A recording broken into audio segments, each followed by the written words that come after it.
You just realized your business needed to hire someone yesterday. How can you find amazing candidates fast? Easy. Just use Indeed. Stop struggling to get your job post seen on other job sites. With Indeed sponsored jobs, your post jumps to the top of the page for your relevant candidates, so you can reach the people you want faster. According to Indeed data, sponsored jobs posted directly on Indeed have 45% more applications than non-sponsored jobs. Don't wait any longer. Speed up your hiring right now with Indeed. And listeners of this show will get a $75 sponsored job credit to get your jobs more visibility at Indeed.com/ARTS.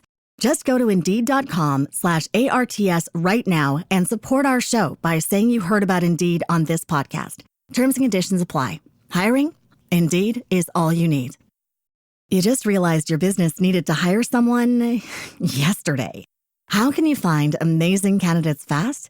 Easy. Just use Indeed. Stop struggling to get your job post seen on other job sites. With Indeed sponsored jobs, your post jumps to the top of the page for your relevant candidates, so you can reach the people you want faster. According to Indeed data, sponsored jobs posted directly on Indeed have 45% more applications than non-sponsored jobs. Don't wait any longer. Speed up your hiring right now with Indeed. And listeners of this show will get a $75 sponsored job credit to get your jobs more visibility at Indeed.com/ARTS.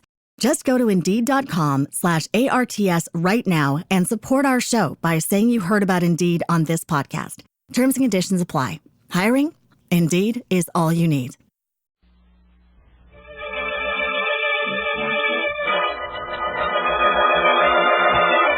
The Magic Detective, starring the world's greatest living magician, Blackstone. He tells you the inside story of The Ghost in the Crypt. And right after the story, Blackstone will explain tricks that you yourself can perform. Reveal the guarded secrets of the world's greatest living magician.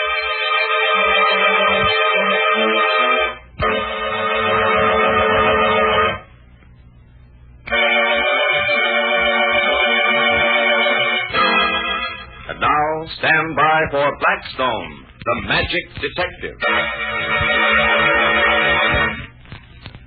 Hey, what's going on here? What's all the dark for? Hush, Alan. Hush? Uh-huh. We're waiting for a ghost. A ghost? A ghost? What on earth are you talking about? We're waiting for a ghost. He's coming to visit us. Well, let's turn on the lights then. You'll be able to see him. Oh, he'll make himself seen, light or no light. Have you ever seen him? I haven't. No? No, but Blackstone has. Oh, darn it. I'll take it. Turn the lights on, Rhoda. Right.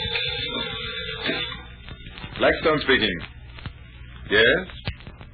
Oh, I see. Yes, I'll go right on out there. All right, I'll report back to you. Goodbye. Well, I'm afraid we're going to have to postpone our little meeting at my ghost, Rhoda. Huh? We're going out to meet some real ones. Well, what do you mean? I was talking to a friend of mine this morning at White Malkin. Oh, I remember him. Didn't his uncle leave him a fortune in uncut jewels? That's right, but he hid them somewhere around the old mansion, the one he left to his widow. Oh. The nephew was supposed to have to find them. Did he find them? No, he didn't. He thinks they're hidden in the cellar of the old house. Well, why doesn't he go and look for them there? The old lady won't let him in. You should send somebody else then. He can't. The old house is supposed to be haunted, and no one dares go in at night. Well, what are you supposed to do? Dwight Malkin says he's just come from the house and that there are all sorts of flickering blue lights and banging shutters and queer noises out there. He wants me to find out about it and get into the cellar if I can. Well, what are we waiting for? Nothing. You want to come too, Alan? Me? Sure, I'd like to. Rhoda, here, wear this cape over your dress. It may be chilly out there by the old house. Come on.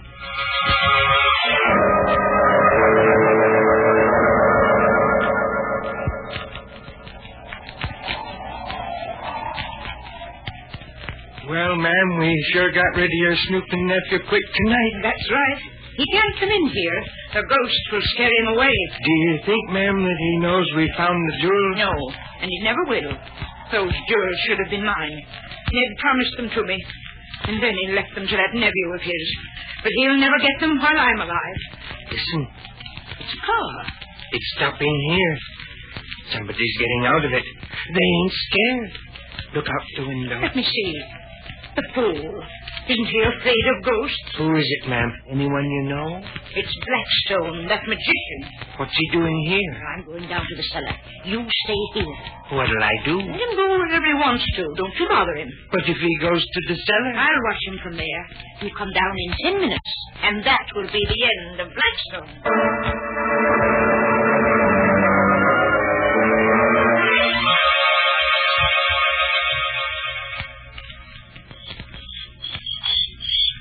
You're not afraid of ghosts, are you, Alan?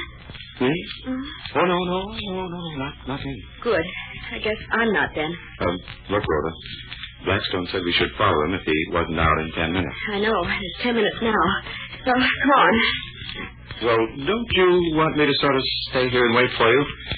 You could call me if you needed help or anything. No, sir. I won't go in there alone. Oh, not that I'm afraid of anything, but... Say, you are scared. Me? Oh, no. Come on.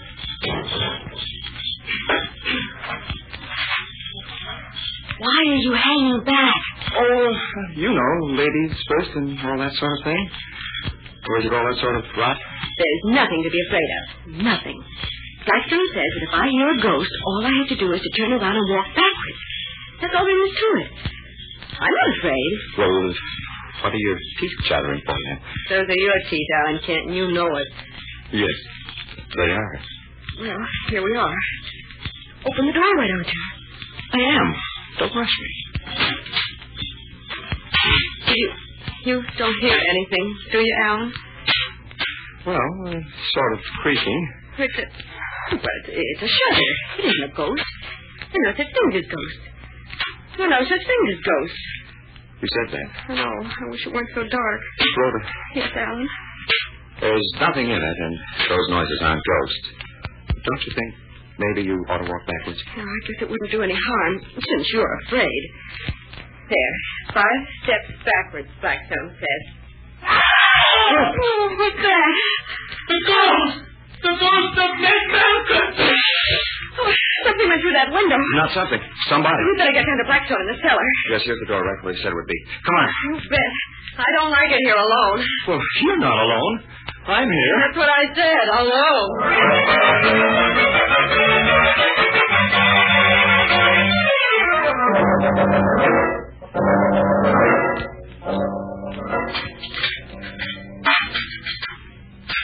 Stop that, Mr. Blackstone.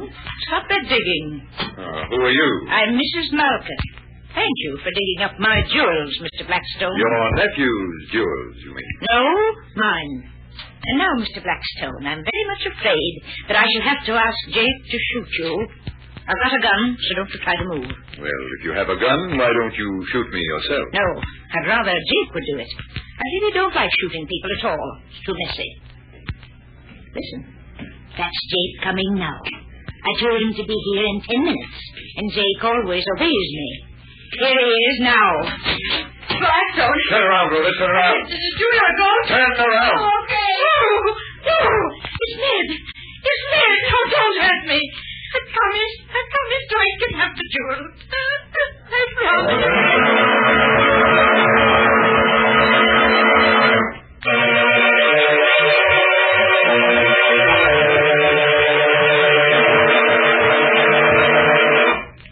Blackstone, why did I scare everybody into fits every time I turned around? Look, let's not even talk about it anymore.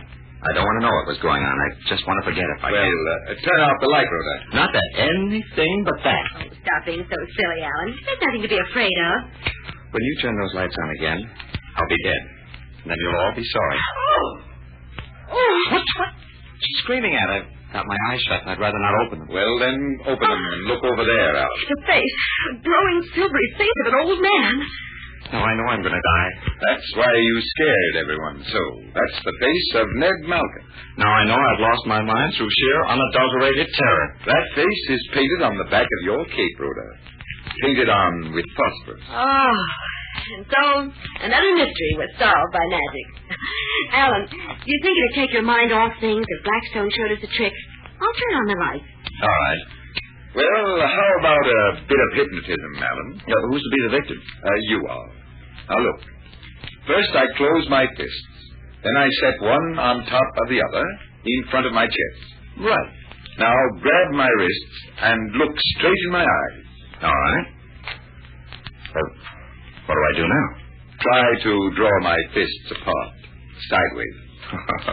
That's a cinch. It isn't as easy as you think, Alan. It isn't? Just watch. Hey, I can't budge him. You're hypnotized. Oh, I am, huh? I get it. You were just strong enough to keep your fists together. Now, if I tried that with Rhoda. Go right ahead, Alan. Here, I'll plant one fist on the other. Now, grab my wrist. All right. I'm gripping them. Huh? What? You're hypnotized already, Alan. Oh, no, and I'm going to look right into Rhoda's eyes, because that is a cinch. And I'm not hypnotized. Watch. Here they go. Only they don't go, Alan. Hey, wait a minute. What is this? Wait, I'll try again. Hey, maybe I am hypnotized. Then you give up? Certainly do. You win, Rhoda. Just as Blackstone did. Only if this is a trick. It is a trick, Alan. And as soon as you snap out of your trance, we'll explain it to you.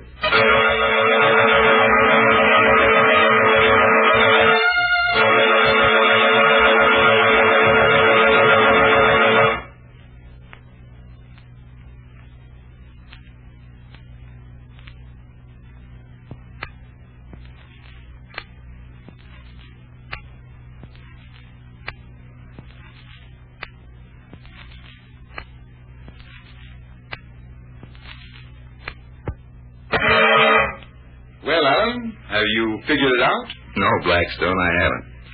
Tell me, if you will, please, why couldn't I draw your fists apart when you held one on the other? You were drawing sideways, weren't you, Alan? Yes, of course, with my hands gripping your wrist. Well, it was really the difference between push and pull. I was pushing one fist hard upon the other. And there's more power to a push than to a pull. That's right. In pulling sideways, you were diverting your strength. You'd have to be a lot stronger than I am to draw my fists apart, Alan. But I certainly am a lot stronger than Rhoda, yet I couldn't draw her fists apart. Well, that's because Rhoda added a special trick that you didn't suspect. That's right, Alan. You see, Blackstone told me how to work it. Show Alan the system, Rhoda. Well, I put my right fist on my left, and then I tell you to look into my eye. Only this time, watch Rhoda's fist instead, and let him see what happens, Rhoda. Look, Alan. I simply loosen my right fist and lift my left thumb Into your right fist. Exactly, that's it. Then I grab that thumb good and tight. Well, just try to draw my fist apart now. I wouldn't have a chance. Well, for once, you're right, Alan. And that's the trick of making your fists stick together, one on top of the other, no matter how hard anyone tries to draw them apart. I hope you like that trick, ladies and gentlemen. And until next time, this is Blackstone saying good magic and goodbye.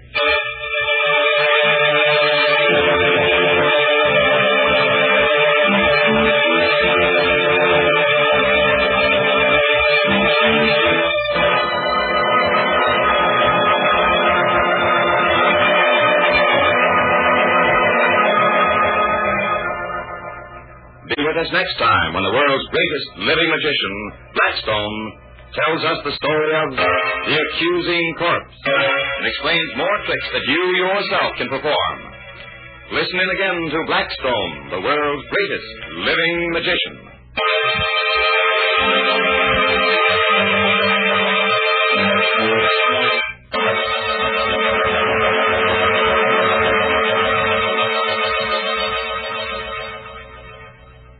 Other shows we have for you to enjoy at myclassicradio.net.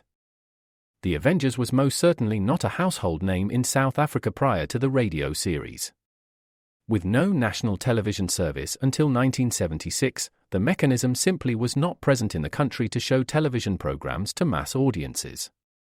While many other countries reveled in the filmed adventures of John Steed and Company, South Africa was not equipped to join in the fun. The series took Britain by storm and made a major impression in the American markets, being that greatest of rarities, a British series given a network transmission slot. However, as a film series, rather than a videotaped one, The Avengers was able to gain a modicum of exposure in South Africa through film rentals. Come and listen at myclassicradio.net. Other shows we have for you to enjoy at myclassicradio.net. The Black Museum was a 1951 radio crime drama program independently produced by Harry Alan Towers and based on real-life cases from the files of Scotland Yard's Black Museum. Ira Marion was the scriptwriter, and music for the series was composed and conducted by Sidney Torch.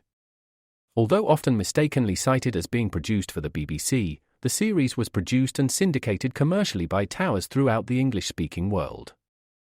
Come and listen at myclassicradio.net.